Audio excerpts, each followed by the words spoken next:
Me llamo José García Falconi, soy asesor jurídico del señor doctor Galo Chiriboga Zambrano, fiscal general del Estado. Me siento muy honrado de estar en esta noble institución. Quiero dejar expresa constancia de mi agradecimiento a FEMPE, a Fabián Salazar, mi distinguido amigo, compañero, en estas labores tan interesantes como la Fiscalía General del Estado. A todos ustedes, señores asistentes, por esta gentil invitación. Vamos a hacer un análisis jurídico en tres temas fundamentales. En entender lo que es vivir en un Estado constitucional de derechos y justicia social, este es el primer tema. El segundo tema, vamos a hacer un análisis sobre los derechos procesales, tanto en la Constitución de la República como en el Código Orgánico de la Función Judicial y en el COIF. Y en tercer lugar, vamos a hacer un análisis sobre los derechos de la víctima y del procesado, porque conforme ha señalado el doctor Galo Chiriboga Zambrano, fiscal general del Estado, el sistema penal tiene dos lados, como una moneda, como una medalla, lado, cara y cruz. Los derechos del procesado, que son fundamentales, pero ahora también los derechos de la víctima. Esos son los tres temas que vamos a tratar en este temario dentro de este seminario virtual. Para entender lo que es vivir en un Estado constitucional de derechos y justicia social, es menester señalar lo siguiente. El 17 de abril del año 2007, el presidente constitucional, economista Rafael Correa Delgado, convoca a los ciudadanas y ciudadanos del Ecuador a una consulta, una sola pregunta: ¿desea o no desea un nuevo ordenamiento jurídico en el país? Y el pueblo ecuatoriano, por amplia mayoría, el 84% de la población, decide irnos a un nuevo ordenamiento jurídico.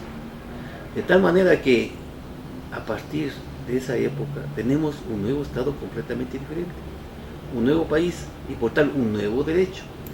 Para hacer realidad esta respuesta del pueblo ecuatoriano, se convoca a elección de asambleístas constituyentes, los mismos que se reúnen en Ciudad Alfaro, Cantón Montecristi, provincia de Manabí, y redactan un proyecto de Constitución de la República, que se pone en conocimiento del pueblo ecuatoriano el 28 de septiembre de 2008. Y el pueblo ecuatoriano, con un 64%, aprueba el nuevo ordenamiento jurídico. Y como una palabra mágica para que el pueblo ecuatoriano apruebe este nuevo ordenamiento jurídico, la palabra mágica fue cambio. Cambio en la parte económica, cambio en la parte política, cambio en la parte social y fundamentalmente cambio en la justicia. Queremos una nueva justicia despolitizada, despartidizada de los partidos políticos. Este es el objetivo del nuevo ordenamiento jurídico. En el registro oficial 449 del 20 de octubre de 2008 se publica la Constitución de la República, que se encuentra ya vigente. Ya tenemos más de 6 años que está en vigencia. Y en el artículo 1 de la Constitución de la República señala: el Ecuador es un Estado constitucional de derechos y justicia social. Es un cambio radical entre lo que decía la Constitución Política de 1998, que señalaba que el Ecuador es un Estado social de derecho, y más aún con la Constitución de 1979, codificada en varias ocasiones, que decía en su artículo 1: el Ecuador es un Estado de derecho. Entonces, ¿qué implica vivir en un Estado constitucional de derechos y justicia social? Esto es fundamental hacer hincapié para entender el Código Orgánico Integral Penal, para entender el proyecto que se está socializando del Código Orgánico General de Procesos, para entender las nuevas leyes que está dictando la Asamblea Nacional. Estado constitucional significa lo siguiente, compañeras y compañeros: que la Constitución es la norma normal, es la norma superior, es la ley de leyes, de tal manera que nadie ni nada puede estar encima de la Constitución o fuera de la Constitución. Este es el principio de supremacía constitucional que señala el artículo 424 de la Constitución de la República, en concordancia con el artículo 4 del Código Orgánico de la Función Judicial. ¿Qué significa también vivir en un Estado constitucional? Significa que el derecho sustancial está sobre el derecho procesal. Me explico. O sea que no se puede sacrificar la justicia por la mera omisión de formalidades. Y tal es así, como veremos en un próximo seminario cuando me toque tratar de los recursos, ya no existe el recurso de nulidad. Pero sí, dentro del recurso de apelación se contempla la posibilidad de nulidades procesales, pero por excepción, cuando se han violado solemnidades sustanciales. ¿Qué más implica vivir en un Estado constitucional? Significa que la Constitución tiene vida propia. O sea que ya no se requiere de ley para hacer realidad nuestros derechos. Lo que no pasaba en la Constitución Política de 1998, porque en la Constitución Política de 1998, para ejercer nuestros derechos, para aplicar nuestros derechos cuando estos han sido violados, hacía falta una ley. Y como no había ley, quedaba como letra muerta los derechos. Ahora, en cambio, no hace falta ley. Pero como el tiempo es estrecho y tenemos que simplificar, veamos lo que significa vivir en un Estado de derechos. Para entender lo que es el Estado de derechos, con S, con plural, es menester indicar que de los 444 artículos que tiene la Constitución de la República, 74 artículos se refieren a derechos. Y para defender nuestros derechos, para que no queden como letra muerta, como letra escrita, tenemos tres clases de garantías. La del artículo 84, que es la garantía normativa, en el sentido de que la Asamblea Nacional tiene la obligación legal de adecuar todas las leyes secundarias a la norma constitucional, respetando, como dice el artículo 84, y esto es fundamental cuando hablemos de la tercera parte de los derechos de la víctima y del procesado, la dignidad del ser humano, y adecuando los nuevos cuerpos legales a la Constitución de la República. Y es justamente el COI, uno de los cuerpos legales que se han aplicado a la garantía normativa del artículo 84. Igualmente, se está socializando ya el proyecto orgánico general de procesos que también se adecua al artículo 84. Esta es la garantía normativa. La otra garantía es la del artículo 85 y que muchas veces pasa por desapercibido, que son las garantías de las políticas públicas a cargo del Estado ecuatoriano. Y es justamente Semplares y el gobierno del economista Rafael Correa que ha dictado las políticas públicas del buen vivir 2013-2017. Y hay 12 políticas públicas en las cuales constan nuestros derechos. Y la política sexta se refiere exclusivamente a la justicia. Por esa razón es fundamental para entender el COIP, como vamos a señalar más adelante, no solamente leer la exposición de motivos, no solamente leer el considerando del Código Orgánico de la Función Judicial, no solamente el veto parcial del señor Presidente de la República que hizo al proyecto de Código Integral Penal y que la mayor parte de ese veto fue aceptado por la Asamblea Nacional, sino también es fundamental leer y entender las políticas públicas, la política sexta referente a la justicia del buen vivir del gobierno del economista Rafael Correa 2013-2017. Y por fin tenemos las garantías jurisdiccionales. ¿A qué se refiere? Se refiere que dentro de este nuevo ordenamiento jurídico tenemos 6 clases de garantías, 4 que son ordinarias y 2 que son extraordinarias. Vamos a hacer un análisis muy breve sobre las garantías ordinarias. Se llaman ordinarias porque se las interponen ante los jueces de la justicia, juezas y juezas de la justicia ordinaria. Y la primera garantía jurisdiccional la tenemos señalada en el artículo 88 de la Constitución de la República, que se refiere a la acción de protección, no en decisiones judiciales, sino cuando se han violado políticas públicas sobre nuestros derechos. Y esta acción constitucional, de acuerdo a una sentencia vinculante con carácter erga omnes, o sea, de obligación para todos, la Corte Constitucional ha manifestado en el caso denominado Indulac cuáles son los parámetros en los cuales las señoras juezas y jueces pueden aceptar esta acción de protección. La segunda garantía jurisdiccional, y que es importantísima conocer, es la acción de habeas corpus. Es la más antigua, pues aparece en el año 1999 a raíz de la 13ª Constitución de la República. y se refiere a garantizar, a defender los derechos de libertad, pero ya no solamente los derechos de libertad, sino también los derechos a la vida, y no solamente los derechos a la vida, sino los derechos a la integridad personal, física, moral, psíquica, y no solamente estos tres derechos, sino también los derechos conexos a estos derechos. Tal vez es una de las garantías más importantes en materia penal. Anteriormente, como ustedes conocen, compañeras y compañeros, se presentaba esta garantía ante el alcalde del domicilio, del lugar donde se encontraba detenida la persona. Ahora se presenta ante la justicia ordinaria, y si es que la prisión preventiva ha sido dictada por un juez de garantías penales, se presenta ante la Corte Provincial de Justicia respectiva. Para entender esta garantía, que es fundamental, como lo vamos a cerrar más adelante, es esencial que ustedes lean el caso Chaparro y Lapo versus Ecuador, sentencia dictada por la Corte Interamericana de Derechos Humanos, además del caso Tigres de Ecuador, Suárez Rosario Opuestos de Ecuador, en los que señala cuáles son los parámetros para establecer cuándo una detención es arbitraria y cuándo, por ende, procede esta acción de habeas corpus. La tercera garantía jurisdiccional es la del artículo 91, es el acceso a la información pública.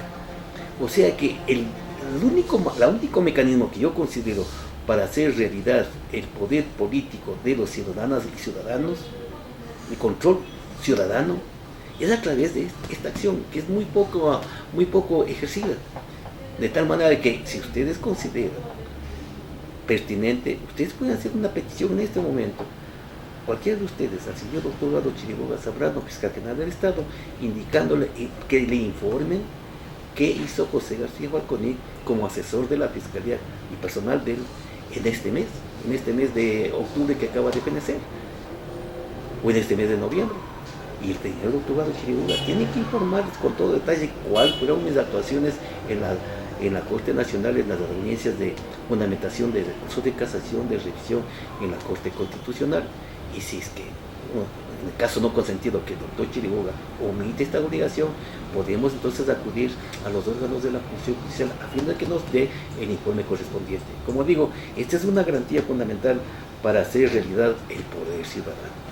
Y la cuarta garantía, que está en el artículo 92 de la Constitución, es el habeas data, que sirve para pedir los informes personales y sobre nuestros bienes, a fin de que estos se actualicen, se modifiquen, se supriman o se mantengan en reserva cuando se tratan de datos sensibles. Estas son las cuatro garantías jurisdiccionales ordinarias. Las extraordinarias, que están en el artículo 93, es la acción de incumplimiento, y la que está en el 94, en concordancia con el 437 de la Constitución de la República, es la acción extraordinaria de protección. Y estas dos acciones, que son extraordinarias porque tienen una serie de requisitos especiales, también se llaman extraordinarias porque ya no se presentan ante la justicia ordinaria, sino que se presentan directamente ante la Corte Constitucional. Especialmente la acción extraordinaria de protección, vale la pena señalar que procede cuando se han violado derechos constitucionales en los autos o sentencias dictadas por las juezas y jueces que dependen de la función judicial. Y tal es así que el señor doctor Eduardo Chiriboga Zambrano, fiscal general del Estado, ha presentado ya unas 4 o 5 acciones extraordinarias de protección por violaciones constitucionales en sentencias que dictó la Sala de lo Penal de la Corte Nacional de Justicia Temporal, y también algunas sentencias dictadas por la Sala de lo Penal de la Corte Nacional de Justicia Titular. Estas son las garantías jurisdiccionales para defender nuestros derechos.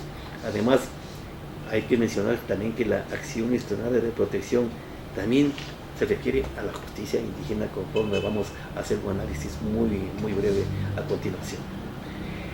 Esto es para entender lo que es el Estado de Derecho. Ahora vamos al Estado de Justicia para terminar esta primera parte de la charla. ¿Qué significa vivir en un Estado de Justicia? Significa, compañeras y compañeros, que ya no hay el monismo jurídico. Ahora hay el pluralismo jurídico. Ya no hay el individualismo, sino el colectivismo. O sea que hay que abrir la mente y los ojos a este proceso de cambio que vive el país. La nueva justicia recoge los principios del socialismo del siglo XXI, nos guste o no nos guste. O sea, justicia para todas y para todos. No para que mejor tenga, para que aquella parte que tenga mejor abogado, sino para que se dicte una sentencia justa, una sentencia justa. Dentro de este pluralismo jurídico tenemos 7 clases de justicias en nuestro ordenamiento jurídico. Enunciemos brevemente. La primera es la justicia ordinaria, la que señala el artículo 167 de la Constitución de la República, que es la ley de leyes. Dice, el poder de administrar justicia radica en el pueblo soberano del Ecuador y por autoridad de la Constitución y leyes de la República, de tal manera que el mandante es el pueblo ecuatoriano y nosotros, como funcionarios judiciales, somos mandatarios, o sea, somos servidores judiciales, estamos al servicio de nuestro mandante, y el servicio de justicia que debemos dar, especialmente la Fiscalía y obviamente la justicia ordinaria en general, es de excelencia, conforme señala el artículo 227 de la Constitución de la República.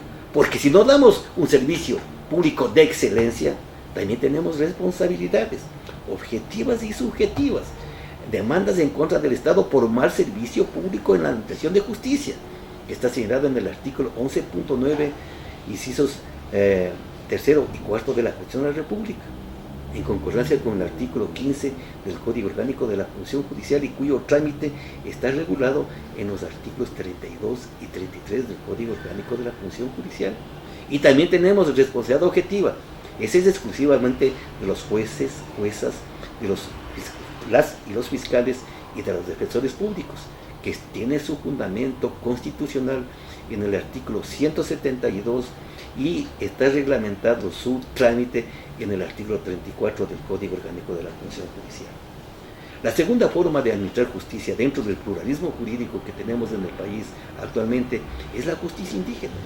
Justicia indígena. Yo soy de la provincia de Chimborazo, aclaro, mi padre fue un campesino quichaparlante, mi madre fue mestiza, entonces yo tengo mucho apego a la justicia indígena, me implico mucho con ellos porque vengo de la provincia de Chimborazo, donde hay el mayor índice de indígenas del país.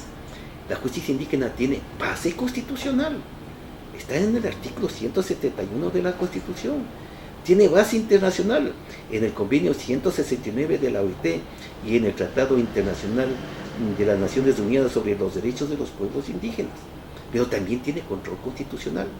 Obviamente que las autoridades de los pueblos indígenas, al momento de dictar sus resoluciones, tienen que observar, tienen dos límites: las normas constitucionales, los derechos constitucionales y los derechos de los tratados internacionales de derechos humanos. Además, cualquier resolución tiene que hacer con anuencia de la mujer y tiene control constitucional en el sentido de que si las autoridades de los pueblos indígenas violentan un derecho constitucional, podemos acudir a la Corte Constitucional a través de la acción extraordinaria de protección especial respecto a la justicia indígena. Es una acción diferente a la acción extraordinaria de protección de la justicia ordinaria, que está señalados en el artículo 65 y 66 de la Ley Orgánica de Garantías Jurisdiccionales y Control Constitucional. Y valga la oportunidad para señalar que, como es de conocimiento general, el 30 de julio del presente año, la Corte Constitucional acaba de establecer la primera sentencia que yo tengo conocimiento sobre una acción extraordinaria de protección respecto a la justicia indígena, sentencia que tiene carácter vinculante, erga omnes para todos, en el sentido de que limita la jurisdicción indígena, en el sentido de que los delitos contra la vida, por ser un derecho absoluto y la base de todos los derechos, es de exclusiva competencia de la justicia ordinaria. Y las sentencias tienen que cumplirse, porque recordemos, así como estamos en un estado de derechos y como tenemos 74 derechos de los 444 artículos, también tenemos obligaciones. Y la primera obligación que establece el artículo 83.1 de la Constitución de la República es observar la Constitución y observar y aplicar y aceptar las decisiones judiciales de la justicia. Esa es una de las primeras obligaciones. Entonces, esta sentencia de la Corte Constitucional, guste o no guste, tenemos que acatarla porque tiene efectos delegados. La tercera forma de administrar justicia es la justicia de paz y equidad, que señala el artículo 190, si no me equivoco, de la Constitución de la República, o 183 de la 184 de la Constitución de la República, en el sentido de que deben haber jueces de paz y equidad, que no son abogados, que son vecinos del lugar, que son muy confiables, muy queridos por su comunidad, para que administren justicia en equidad. De lo que tengo conocimiento, hace 15 días, a fines del mes de octubre, que acaba de fenecer, acaba de nombrar el Consejo de la Judicatura al primer juez de paz en la provincia de Tungurahua. La siguiente justicia es la de 190 de la Constitución de la República, que establece los medios alternativos de solución de conflictos, la mediación, el arbitraje y cualquier otra forma de solución de conflictos. A propósito de eso, en el Código Orgánico Integral Penal, en el proyecto de Código Orgánico Integral Penal, se contemplaba la mediación y la conciliación, pero no sé por cuál sea la razón, ya en el momento que se envió al presidente de la República el proyecto, se eliminó la mediación y solamente se contiene la conciliación en materia penal, conciliación que de acuerdo al artículo correspondiente se lo realiza en dos etapas, ¿no? Una etapa preprocesal, en cuyo caso solamente actúa el fiscal, y la otra es la etapa ya procesal, en la cual hay que pedir también autorización al juez de garantías penales correspondiente para que apruebe la conciliación. Esta es una de las formas fundamentales de solución de conflictos, o sea que cambiar la cultura de conflictos, o sea, la mentalidad de abogado de conflictos, abogados de estar como litigando, de abogado litigante a abogado conciliador, porque la nueva Constitución de la República establece una cultura de paz. Compañeras y compañeros, permítanme hacerle una pequeña sugerencia, muy respetuosa por supuesto. Cuando ustedes lean la Constitución de la República, por favor, no comiencen en el artículo 1, comienza en el preámbulo de la Constitución y termina en la última disposición derogatoria, que señala que se deroga la Constitución Política de 1998 y cualquier otra disposición que se oponga a la Constitución de la República. Por eso es fundamental, es imprescindible hacer hincapié en materia constitucional. Y esta es la labor que yo he pedido, como se llama, a Fabián Salazar personalmente, que me dé la oportunidad en esta primera intervención de hablar sobre el derecho constitucional. Era importantísimo el Código Civil, el libro primero del Código Civil, el título preliminar del Código Civil. En cambio ahora es importantísimo el derecho constitucional, más aún, ya vamos a ver en el Código. El Código se encuentra constitucionalizado el derecho penal, especialmente en el artículo 2, y en todos los artículos del Código se establece el principio de respeto a la Constitución de la República, a los tratados internacionales de derechos humanos, a las leyes, etc. O sea que el Código está constitucionalizado, de tal manera que no concibo un operador de justicia, un juez, una jueza, un fiscal, un defensor público, un abogado en libre ejercicio que no maneje la Constitución de la República de la A a la Z, que no maneje la Ley Orgánica de Control Constitucional y Garantías Constitucionales. Es inconcebible, porque es la base de nuestro ordenamiento jurídico, es la primera fuente de derecho, la Constitución de la República. La segunda fuente de derecho, obviamente, son los tratados internacionales de derechos humanos, etcétera, etcétera, leyes orgánicas, leyes ordinarias, etcétera, pero fundamentalmente la Constitución. La quinta forma, estábamos en la cuarta, la quinta forma de administrar justicia es que el Ecuador, juntamente con Bolivia, Perú y Colombia, forman parte de la Comunidad Andina de Naciones, y tenemos el Tribunal de Justicia Andino, que funciona a pocas cuadras del lugar donde se está realizando esta videoconferencia. Tribunal de Justicia Andino, que tiene su jurisdicción en estos 4 países. La sexta forma de administrar justicia dentro del pluralismo jurídico es que el Ecuador suscribió en el año de 1969 la Convención Interamericana de Derechos Humanos, más conocida como Pacto de San José de Costa Rica, en la cual se establece que la Comisión funciona en Washington, la capital de los Estados Unidos de América, que no aprobó que no ratificó la convención antes mencionada, y la Corte Interamericana de Derechos Humanos que funciona en San José de Costa Rica. O sea que ya vamos a hacer un análisis jurídico sobre el valor de las sentencias que dicta la Corte Interamericana de Derechos Humanos. Y la séptima, el Ecuador en el año 2005 firmó el Estatuto de Roma. Somos parte de la justicia universal, cuya Corte Penal está en La Haya. Como dice el presidente de la República, Rafael Correa Delgado, el Ecuador es uno de los 7 de los 34 países que ha firmado todas las convenciones. Esto es vivir en un estado de derechos. Ahora, para terminar esta primera parte de la charla, vamos a hacer un pequeño análisis de lo que es vivir en estado de justicia, para luego hacer un análisis bastante detallado sobre los derechos constitucionales, los principios procesales constitucionales y los principios legales de la nueva justicia, además de los principios que establece el Código. Compañeras y compañeros fiscales, compañeras y compañeros judiciales que están en este seminario tan importante organizado por AFEMPE, con la presidencia de Fabián Salazar, y que es fundamental para actualizar nuestros conocimientos jurídicos, especialmente dentro de este nuevo ordenamiento del país, dentro de este nuevo Estado, dentro de este nuevo derecho que tenemos. Para hacer realidad el Estado de justicia, la Asamblea Nacional, en el año 2009, dicta el Código Orgánico de la Función Judicial. Hubo bastantes críticas, inclusive al nombre de este código. Se señalaba que en nuestro ordenamiento jurídico no existen códigos, sino existen leyes ordinarias y leyes orgánicas.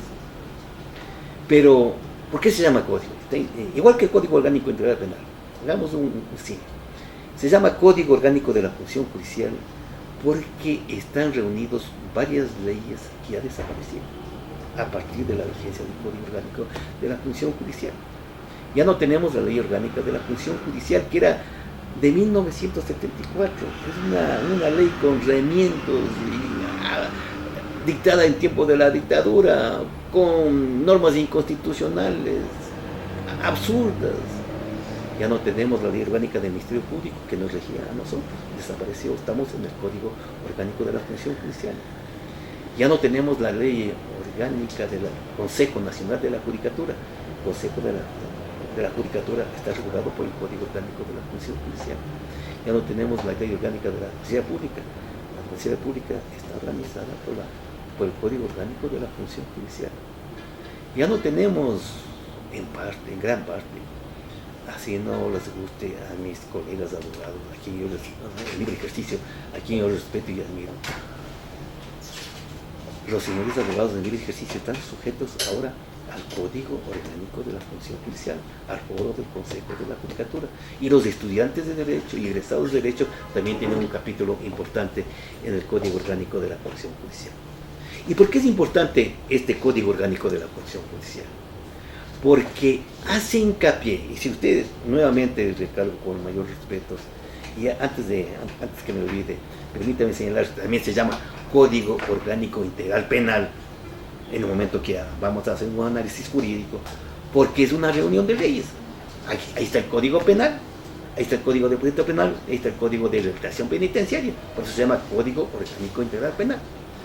En el Código Orgánico de la Función Judicial, como les manifestaba, no comienza en el artículo 1, comienza en el considerando, que es parte fundamental de la ley.